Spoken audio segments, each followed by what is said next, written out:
Shalom, selamat pagi Jemaat Gereja House of Kana. Kembali pada hari Minggu ini kita mau beribadah. Setelah seminggu kita beraktivitas, biarlah di hari Minggu ini kita mau menyediakan waktu, kita mau beribadah. Sebelumnya kita akan berdoa terlebih dahulu. Terpujilah Engkau Allah kami yang hidup, Engkau yang menyertai setiap kehidupan kami, Engkau yang memimpin, membimbing setiap pada kami. Terima kasih Bapa, terima kasih. Kami adalah ciptaan-Mu. Kami selalu membutuhkan Engkau di setiap nafas kehidupan kami. Hidup kami tidak akan berarti apapun tanpa penyertaan-Mu, tanpa Engkau yang turut campur tangan. Biarlah kuat kuasa ilahi-Mu ya Bapa, terus menyertai setiap pada kami, sampai selama-lamanya. Terima kasih Bapa, bila mana sebentar kami mau beribadah, kami mau memuji-Mu, kami mau mendengarkan kebenaran firman-Mu. Urapi setiap pada kami, urapi gereja-Mu. Terima kasih Bapa, hanya di dalam nama-Mu Tuhan Yesus Kristus. Haleluya. Amin.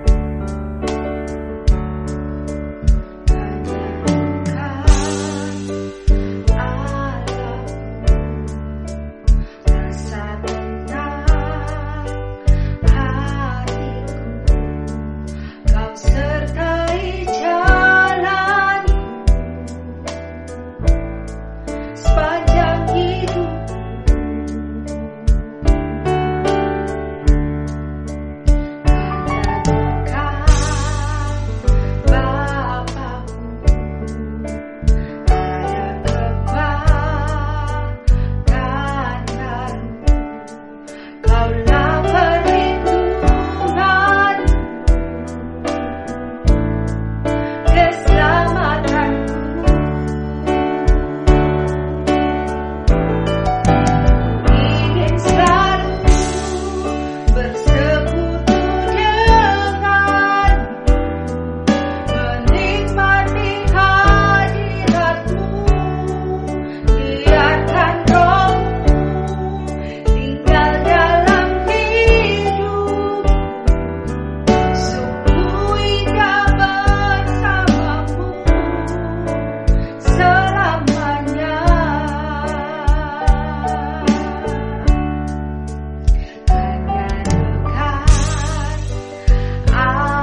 Hidup ini adalah kesempatan. Hidup ini untuk melayani Tuhan. Jangan sia-siakan waktu yang Tuhan beri. Hidup ini harus jadi berkah. Hidup ini adalah kesempatan. Hidup ini untuk melayani Tuhan. Jangan sia-siakan waktu yang Tuhan beri. Hidup ini harus jadi berkah. Oh Tuhan, pakailah hidupku. Selagi aku masih kuat, bila saatnya nanti ku tak berdaya lagi, hidup ini sudah jadi berkah. Hidup ini adalah kesempatan. Hidup ini untuk melayani Tuhan. Jangan sia-siakan waktu yang Tuhan beri. Hidup ini harus jadi berkah. Oh Tuhan, pakailah hidupku. Selagi aku masih kuat, bila saatnya nanti ku tak berdaya lagi, hidup ini sudah jadi berkah. Oh Tuhan, pakailah hidupku. Selagi aku masih kuat, bila saatnya nanti ku tak berdaya lagi, hidup ini sudah jadi berkah. Bila saatnya nanti ku tak berdaya lagi, hidup ini sudah jadi berkah. Bila saatnya nanti ku tak berdaya lagi, hidup ini sudah jadi berkah.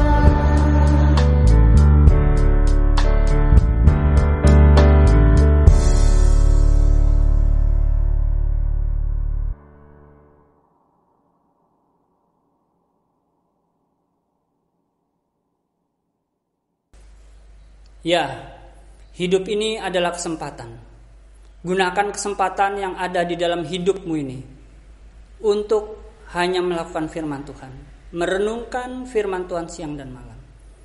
Jangan gunakan kesempatan ini untuk melakukan dosa, untuk melakukan hal-hal yang melawan firman Tuhan, melakukan hal-hal yang merusak tubuh bait sucimu. Biarlah hidupmu digunakan untuk menyenangkan hati Tuhan, untuk memperkenankan hidupmu kepada Tuhan. Pesan jemaat kali ini saya mulai dari pengalaman yang kami alami beberapa hari yang lalu, di mana di dalam satu hari kami kehilangan 3 orang sahabat dekat kami dengan kondisi terpapar COVID-19. Saya lihat mereka memiliki fisik yang sangat sehat, sangat fit, sangat aktif orangnya. Dan saya rasa seharusnya mereka ini dapat survive dalam melewati masa-masa COVID ini. Tetapi kenyataannya berkata lain. Setelah kami kehilangan 3 sahabat kami di dalam hari yang sama, saya berkata-kata ngobrol dengan sahabat saya yang lain menyangkut salah satu dari ketiga sahabat saya yang meninggal tadi. Sahabat saya yang saya ajak ngobrol ini ada seorang hamba Tuhan juga, seorang aktivis gereja dan pengkhotbah di beberapa tempat juga. Dan secara menyujudkan, sahabat saya berkata bahwa ia sangat takut dalam menghadapi kematian. Secara jujur dia berkata sebenarnya dia takut dalam menghadapi kematian. Saya tanya, takut kenapa? Apa takut meninggalkan istri dan anak-anak? Dia bilang enggak.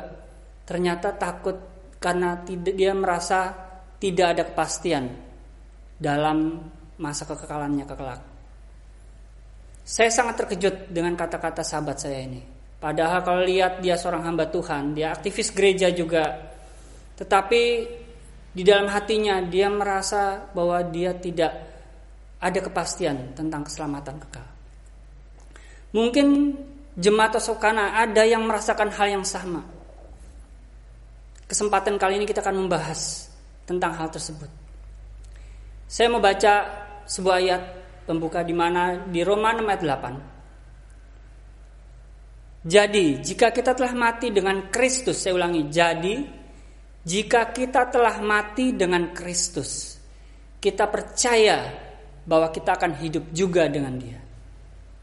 Jadi, jika kita telah mati dengan Kristus, kata-kata ini adalah kuncinya. Syaratnya adalah mati dengan Kristus, mati bersama Kristus. Kebersamaan dengan Tuhan, kebersamaan dengan Kristus menjadi kunci keselamatan Anda dan saya di masa setelah kematian. Jika Anda tidak selalu bersama-sama dengan Kristus, tidak dekat, tidak menikmati hidup bersama Kristus, tidak intim dengan Tuhan, saya pastikan Anda akan ragu dengan perjalanan hidup Anda setelah kematian. Sebab setelah kita mengalami hidup yang intim dengan Tuhan, ada sebuah kesaksian roh di dalam hati kita sekalian bahwa kita memiliki kepastian kehidupan kekal bersama dengan Kristus. Ada sebuah ayat lain lagi yang juga menguatkan kita semuanya. Di 2 Timotius 2 ayat 11. Firman itu setia, sebab jika kita mati dengan Dia, kita pun akan hidup dengan Dia. Ayat ini dimulai dengan kata-kata firman itu setia, artinya kata-kata firman Tuhan ini tidak akan berubah. Kata-kata firman ini tidak akan berkurang nilainya, tetapi tetap untuk selama-lamanya, yaitu jika kita mati dengan kondisi dengan Dia, jika kita mati dengan kondisi kita akrab, kita dekat dengan Tuhan, kita memiliki hubungan yang baik dengan Tuhan, kita pun akan hidup dengan Dia di dalam kekekalan. Saya percaya jika kita semuanya mau sama-sama akrab, dekat hidup dengan Tuhan, maka ada sebuah kesaksian roh di dalam hati Anda, di dalam hati saya, di dalam hati kita semuanya, bahwa kita memiliki kepastian bahwa setelah kita mati, kita akan hidup bersama dengan Tuhan. Ada sebuah ayat lagi di dalam Yohanes 14 ayat 2. Di rumah Bapakku banyak tempat tinggal. Saya ulang lagi, di rumah Bapakku banyak tempat tinggal. Jika tidak demikian, jika tidak banyak tempat tinggal maksudnya, tentu aku akan mengatakannya kepadamu. Jika di rumah Bapakku tidak banyak tempat tinggal, maka Tuhan akan mengatakan hal yang sebaliknya. Demikian artinya. Apa yang akan Tuhan katakan setelah Dia berkata bahwa di rumah Bapakku banyak tempat tinggal? Aku pergi ke situ untuk menyediakan tempat bagimu. Saya percaya pada saat Yesus mengosongkan dirinya di atas muka bumi, orang yang buta tercelik, orang yang kusta menjadi tahir, orang yang lumpuh bisa berjalan, bahkan yang mati bisa hidup. Segala sesuatu yang tidak sempurna, Tuhan pulihkan menjadi sempurna. Apalagi ketika Dia berkata, aku menyediakan tempat bagimu. Saya yakin sekali bahwa tempat yang disediakan sangat sempurna, jauh di luar hayalan kita tentang surga. Dia memberikan yang paling istimewa buat orang-orang yang mau akrab, yang mau intim dengan Tuhan. Jika Anda intim dengan Tuhan dan Anda dekat dengan Tuhan, ketika Tuhan berkata di rumah Bapakku, artinya apa? Artinya kita dengan kematian tersebut, Kita bagaikan kita pulang kampung. Di sanalah tempat tinggal sejati kita. Bukan di bumi, bukan di dunia ini. Bukan di kota di mana Anda tinggal, bukan di desa di mana Anda tinggal. Tetapi rumah sejatimu adalah di sorga.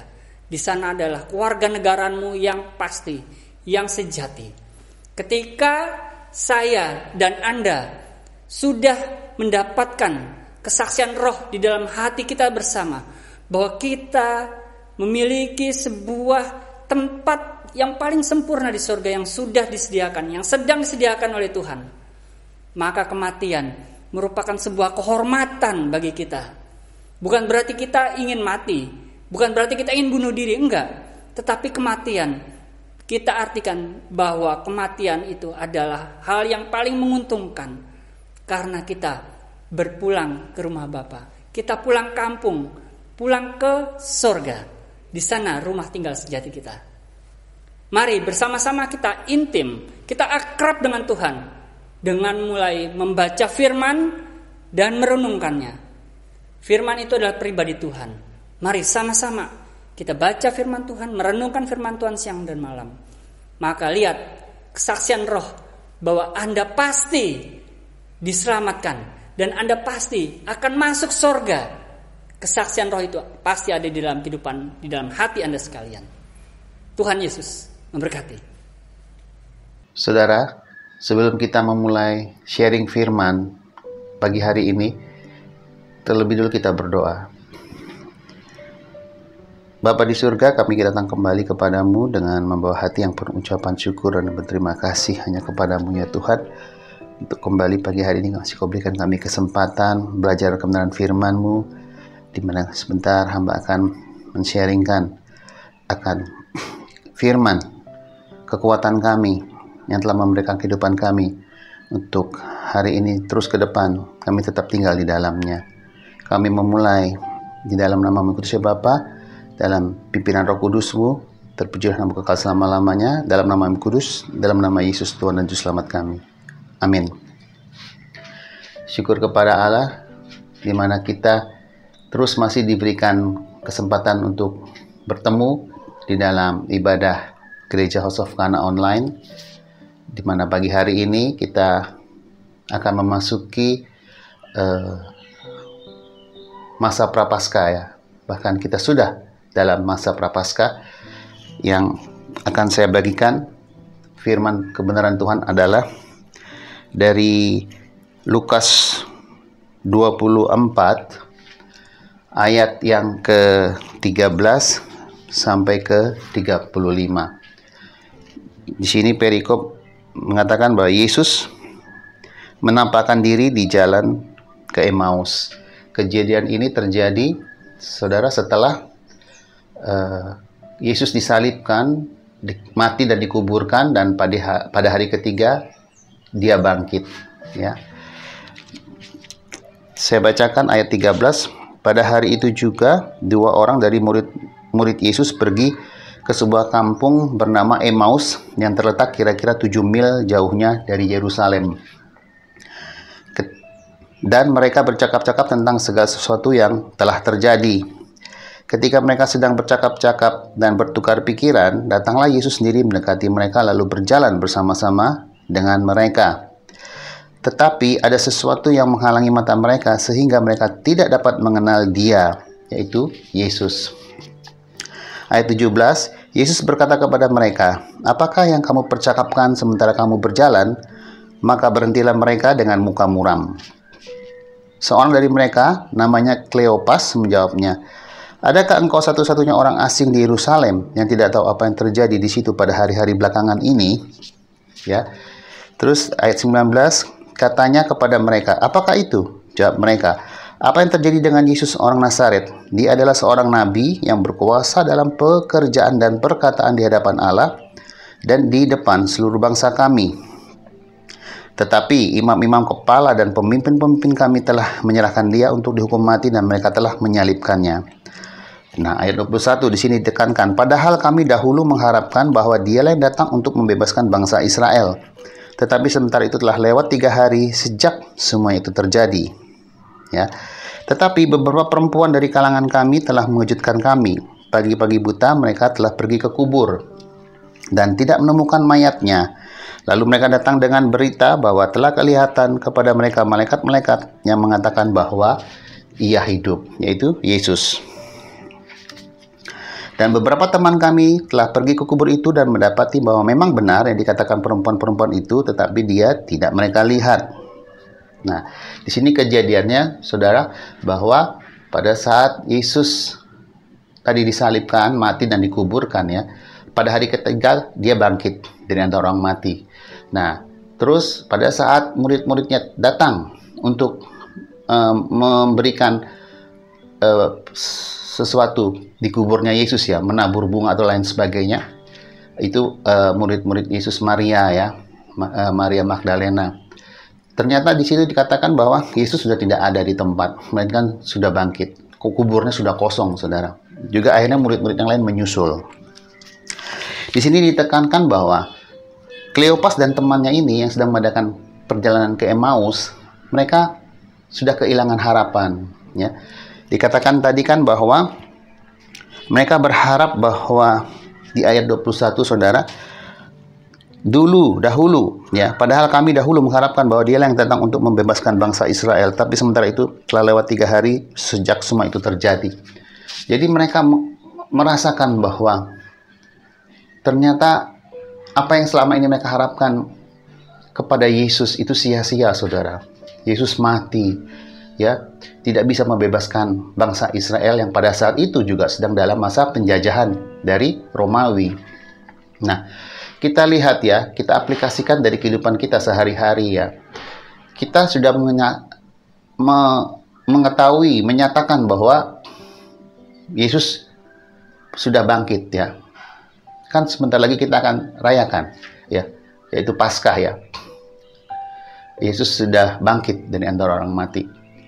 Dan bahkan untuk seterusnya ya, kita sudah tahu bahwa dia sudah terangkat ke surga ya, Tuhan kita Yesus Kristus. Tapi kebanyakan dari kita hari-hari ini ya, terlebih dari kejadian yang kita alami masa pandemi COVID-19 yang sudah setahun ya, belum berakhir.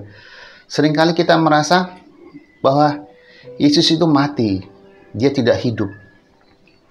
Ya, kita mengalami kesesakan, pergumulan yang bertubi-tubi dari hari ke hari ya. Apa saja itu? Ya, baik itu masalah pekerjaan ya, yang tadinya kita mempunyai pekerjaan untuk mata pencarian keluarga ya, atau kehidupan pribadi, tapi mungkin kita kehilangan pekerjaan, atau masalah ekonomi ya, dan kesehatan juga, masalah keluarga, banyak ya yang kita lihat ya, kejadian-kejadian yang boleh dialami oleh seluruh bangsa ya, bukan hanya di Indonesia tapi di seluruh muka bumi mengalami hal yang sama. Nah, bagaimana dengan iman saudara dan saya? Apakah kita hari-hari ini sama sedang mengalami seperti Kleopas dan temannya? Ya, mereka berdua ya mengadakan perjalanan ke Emmaus. Juga diceritakan murid-murid Yesus yang lainnya, mereka pun ketakutan ya terhadap bangsa Yahudi dan penindas-penindas bangsa Romawi ya, yang telah melakukan kekerasan atas Israel pada saat itu, menjajah bangsa Israel. Nah, di sini kan dikatakan bahwa mereka kehilangan harapan, seolah-olah Yesus mati, saudara. Padahal dikatakan tadi di ayat 23, dan tidak menemukan mayatnya, mayat Yesus ya. Lalu mereka datang dengan berita bahwa telah kelihatan kepada mereka malaikat-malaikat dari surga, saudara, diutus Tuhan Allah Bapa, yang mengatakan bahwa Yesus hidup. Kembali, seberapa banyak dari kita yang hari-hari ini merasa bahwa Yesus mati, dia tidak ada. Karena saudara, seperti tadi yang saya katakan, mengalami begitu banyak permasalahan hidup ini, sehingga saudara merasa terhimpit ya. Tidak merasakan lagi akan adanya penyertaan Tuhan dalam hidup saudara. Jangan, saudara. Di sini dikatakan bahwa, saya lanjutkan ya, tadi kan dikatakan sampai ayat 24 ya, bahwa Kleopas dan temannya, juga saya percaya murid-murid lainnya, itu sedang dalam masa ketidakpastian ya, masa di mana mereka merasa kehilangan satu sosok pribadi yang mereka selama ini harapkan untuk dapat menjadi pembebas Israel ya. Tapi ternyata mati, saudara, disalibkan. Nah, di ayat 25 dengan jelas dikatakan, lalu ia, di sini Yesus berkata kepada mereka, "Hai kamu orang bodoh, betapa lambannya hatimu, sehingga kamu tidak percaya segala sesuatu yang telah dikatakan para nabi. Bukankah Mesias harus menderita semuanya itu untuk masuk ke dalam kemuliaannya?" Lalu ia menjelaskan kepada mereka apa yang tertulis tentang dia dalam seluruh kitab suci, mulai dari kitab-kitab Musa dan segala kitab nabi-nabi. Mereka mendekati kampung yang mereka tuju, lalu ia berbuat seolah-olah hendak meneruskan perjalanannya. Nah ya, Yesus katakan ya di sini ya, di ayat 25. Sangat menempelak ya, untuk setiap kita juga, saudara, yang sedang mengalami masalah yang sama ya, bahwa seolah-olah Yesus itu mati. Pertolongan Tuhan kok tidak ada. Saudara terus berseru, tetapi kok sepertinya pertolongan itu tidak ada. Ditambah lagi dengan berita-berita tetangga, orang sekitar kita, ataupun di kota-kota di bangsa ini, banyak yang saudara, kena virus COVID dan mati, meninggal mereka semua. Jadi saudara takut ya untuk orang-orang yang kena korban COVID ini. Jadi mencekam hidup kita ini, rasanya kok tidak tenang lagi. Nah, di sini dikatakan di ayat 25, Yesus berkata kepada mereka, Kleopas dan satu orang temannya, "Hai kamu orang bodoh." Ya, itu tadi saya bilang menempelak ya. "Betapa lambannya hatimu sehingga kamu tidak percaya segala sesuatu yang telah dikatakan para nabi." Tanda seru, saudara. Ya. Kita kan sudah juga belajar banyak, saudara, dari kitab perjanjian lama ya. Para nabi yang Tuhan Allah utus ke muka bumi ini untuk memberitakan apa yang akan terjadi di masa yang akan datang, yaitu di perjanjian baru yang saudara dan saya juga sekarang sedang hidup di dalamnya. Ya. Di sini dikatakan ayat 26, "Bukankah Mesias harus menderita semua itu dan untuk masuk ke dalam kemuliaannya?" Dan ayat 27, "Lalu Yesus yang menjelaskan kepada mereka apa yang tertulis tentang dia dalam seluruh kitab suci, mulai dari kitab-kitab Musa dan dari segala kitab nabi-nabi." Ya. Nah, di sini jadi jelas ya, saudara.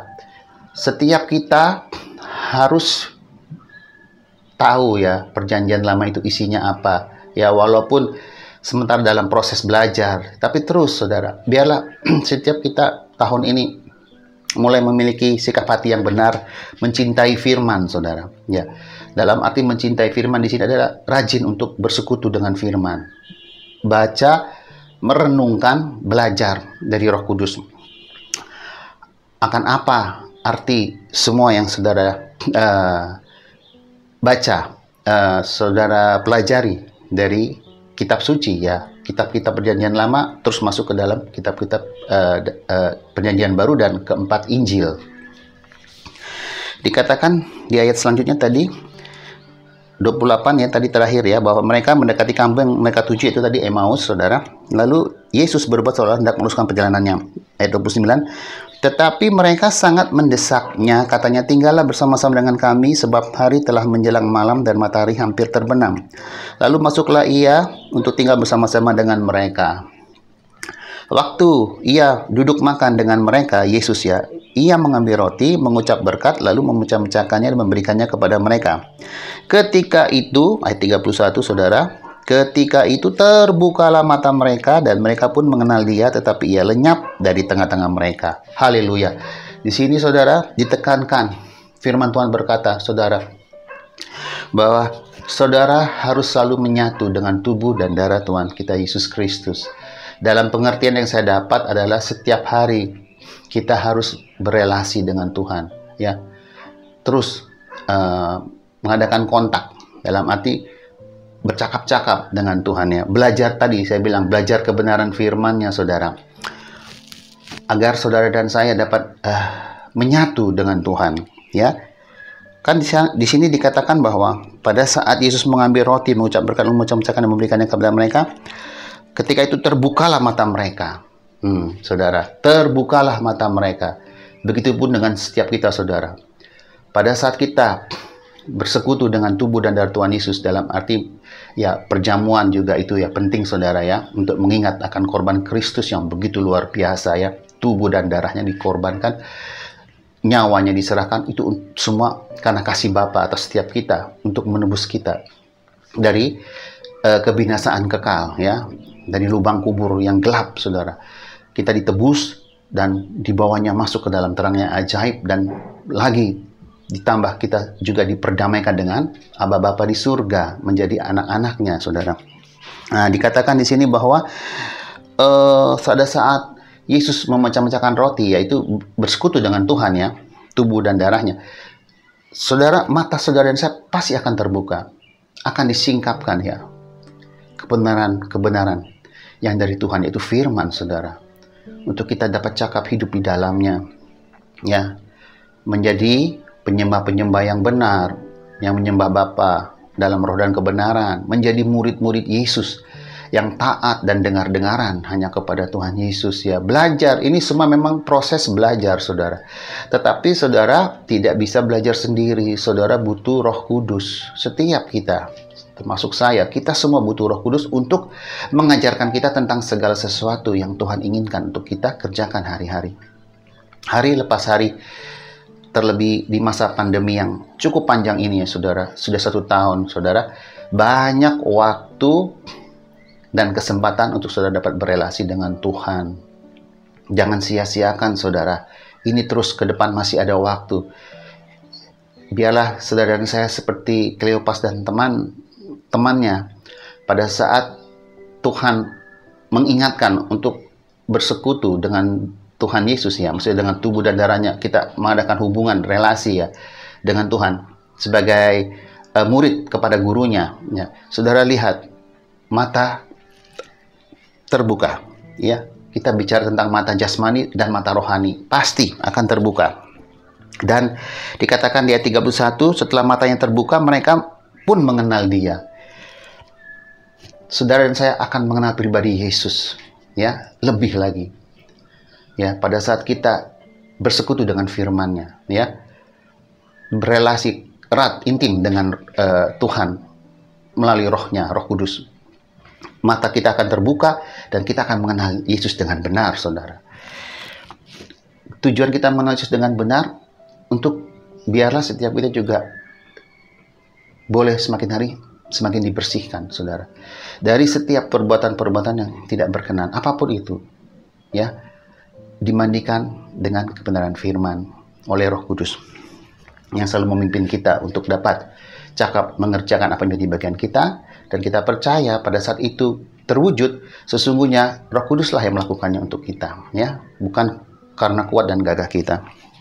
Nah, di sini dikatakan, ya, ayat 31 tadi, setelah mengenal Dia, tetapi Yesus lenyap dari tengah-tengah mereka. Lalu di ayat 32, dengar baik-baik, kata mereka seorang kepada yang lain, bukankah hati kita berkobar-kobar ketika Ia berbicara dengan kita di tengah jalan dan ketika Ia menerangkan kitab suci kepada kita? Haleluya, puji Tuhan, ya. Bagaimana dengan saudara? Juga saya, ini menjadi satu pertanyaan. Apakah pada saat saudara sedang bersekutu dengan Tuhan, berelasi dengan Tuhan Yesus, yaitu membaca firman-Nya dari hari ke hari, memiliki hati yang berkobar-kobar, semangat, ya, yang dari Tuhan, ya, berapi-api. Di sini dikatakan, ya, untuk mendapat pengertian, ya, dari Tuhan, ya. Dikatakan di sini bahwa Tuhan sendiri akan menerangkan kitab suci kepada setiap kita, saudara. Ya, tadi oleh Roh-Nya, Roh Kudus yang sudah diberikan kepada kita, yang telah dimateraikan bagi setiap kita, anak-anak Bapa di surga yang dipilih dan ditetapkan untuk diselamatkan, saudara. Ya, Roh Kudus yang akan mengajarkan itu semua. Dikatakan ya bahwa pada saat saudara dan saya ya bersekutu dengan Tuhan, ya, lewat juga perjamuan kudus ya, tubuh dan darah Tuhan kita Yesus Kristus terkasih, dan kita belajar dari hari ke hari kebenaran firman-Nya ya, mulai dari perjanjian lama saudara sampai perjanjian baru ya, Kejadian, Wahyu. Itu dikatakan di sini nanti saudara, kitab suci yang kita baca ini Tuhan sendiri yang akan menerangkan pengertian, memberikan pengertian-pengertian kepada setiap kita yang memiliki kerinduan, saudara, tentunya. Hati yang berkobar-kobar, ya, dikatakan toh tadi, hati yang berkobar-kobar untuk memiliki kerinduan mengetahui Tuhan lebih hari lebih dekat lagi, intim, saudara, sebagai sahabat ya, bisa dikatakan juga sebagai sahabat. Nah, terus dikatakan di sini ya, ayat 33, lalu bangunlah mereka, Kleopas dan temannya, dan terus kembali ke Yerusalem. Di situ mereka mendapati ke-11 murid itu, mereka sedang berkumpul bersama-sama dengan teman-teman mereka. Kata mereka itu, sesungguhnya Tuhan telah bangkit dan telah menampakkan diri kepada Simon. Lalu kedua orang itu pun menceritakan apa yang terjadi di tengah jalan menuju ke Emaus tadi ya, dan bagaimana mereka mengenal dia pada waktu ia memecah-mecahkan roti. Haleluya. Ya, pada saat mata saudara dan saya sudah dibukakan, baik itu secara rohani ya, dan juga mata jasmani, untuk selalu memiliki kerinduan melihat hal-hal yang baik ya, hal-hal yang benar, juga mendengarkan kebenaran firman ya, yang telah memerdekakan setiap kehidupan kita. Saudara lihat, akan memiliki hati yang berkobar-kobar ya, seperti bisa dikatakan panah api asmara ya, dengan siapa? Kekasih kita, Yesus, saudara. Dialah yang menjadi kekasih kita, tetap, kekasih yang tetap selama-lamanya ya, abadi, saudara. Memiliki hati yang berkobar-kobar. Terus saudara pada saat terus mengadakan persekutuan dengan Tuhan Yesus lewat Roh Kudus ya, rohnya yang perkasa, saudara, namun dia juga lemah lembut ya, penasehat ajaib luar biasa.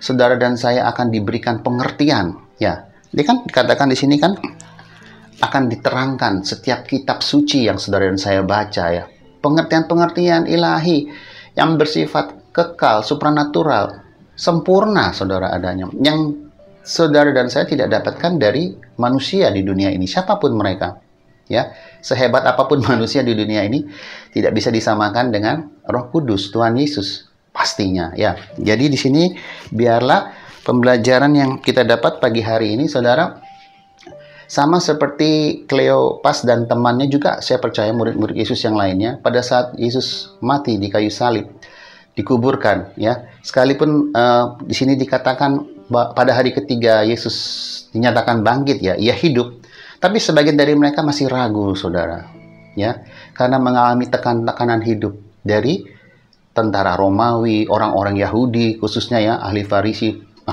para ahli Farisi, ahli Taurat, juga pengikut-pengikut mereka ya, yang memusuhi para pengikut Yesus, maksud saya ya. Jadi di antara pengikut Farisi, ahli Taurat, para tua-tua ya, bangsa Romawi juga yang menjajah Israel. Nah, mereka ini dapat tekanan, murid-murid Yesus pada saat Yesus mati disalib, dikuburkan, dan dikatakan pada hari ketiga bangkit pun mereka masih belum begitu percaya, saudara. Bahkan dikatakan seolah-olah pengharapan mereka kandas ya. Nah, biarlah setiap kita menyadari ya bahwa apa yang kita pelajari pagi hari ini sungguh, saudara, Yesus itu hidup ya.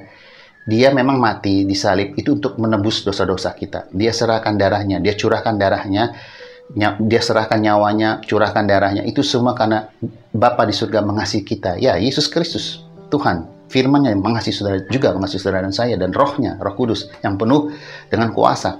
Nah, pada hari ketiga, Yesus bangkit dari antara orang mati, saudara. Ya, Allah membangkitkan Yesus dari orang mati.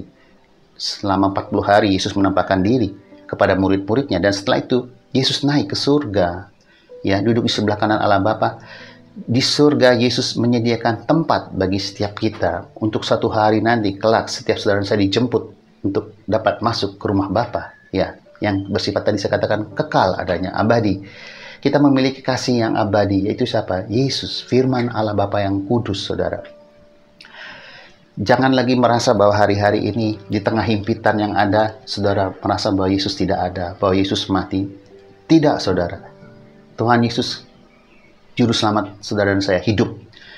Dia ada selalu, setiap waktu, setiap saat di dalam kehidupan kita. Setiap langkah kaki kita, dia selalu menyertai kita. Immanuel, makanya dikatakan Immanuel, karena setiap langkah kaki kita, Yesus ada bersama-sama dengan kita.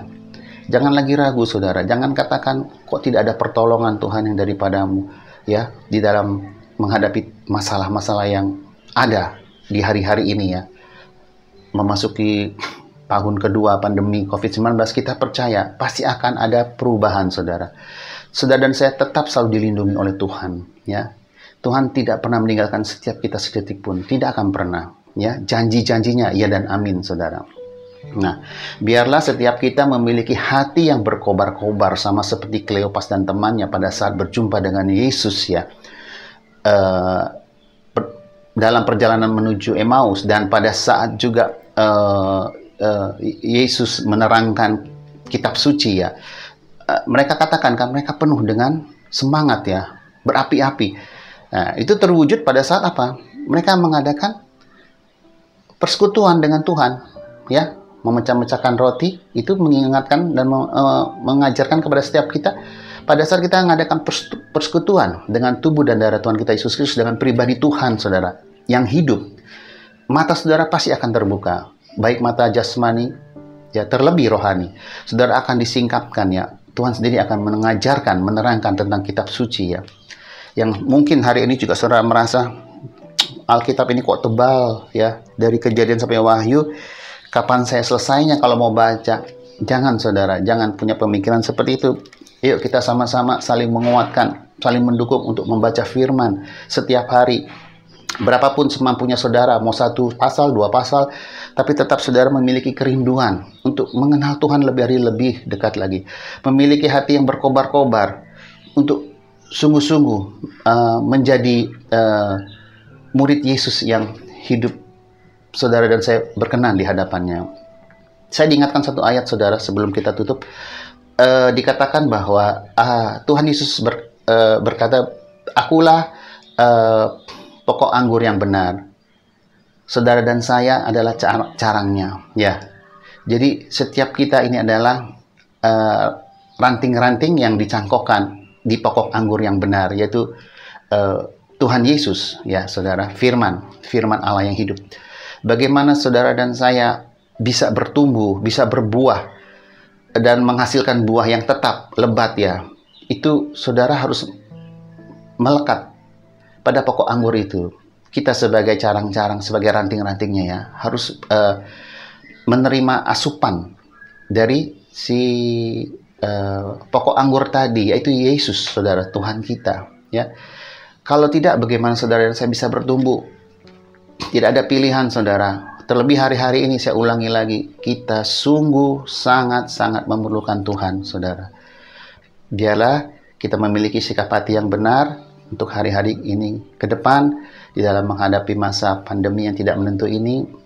Pengharapan di dalam Tuhan masih ada, tidak akan pernah mengecewakan setiap kita yang selalu percaya dan berharap kepadanya, ya. Dan kita percaya bahwa Tuhan kita hidup, dia tidak mati, ya.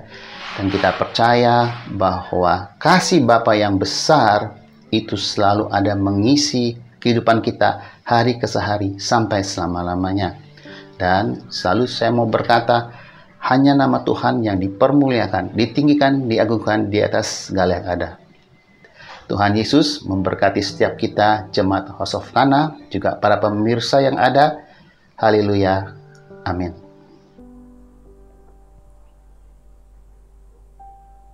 Mari jemaat Gereja House of Kana, sebelum kita mengakhiri ibadah kita pada siang hari ini, kita mau terima berkat daripada Allah Bapa.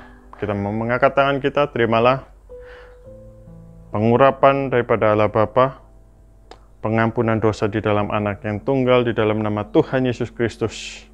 Dan terimalah penghiburan kekuatan daripada Allah Roh Kudus yang akan menyertaimu, memimpinmu, membimbingmu sepanjang kehidupanmu. Diberkatilah apa yang kau kerjakan, diberkatilah engkau pergi melangkah, diberkatilah engkau, diberkatilah untuk menjadi berkat, diberkatilah studimu, diberkatilah hari-harimu, masa depanmu, keluargamu di dalam kuat kuasa ilahi. Terima kasih Bapa, kami terima semuanya di dalam nama Tuhan Yesus Kristus. Haleluya. Amin.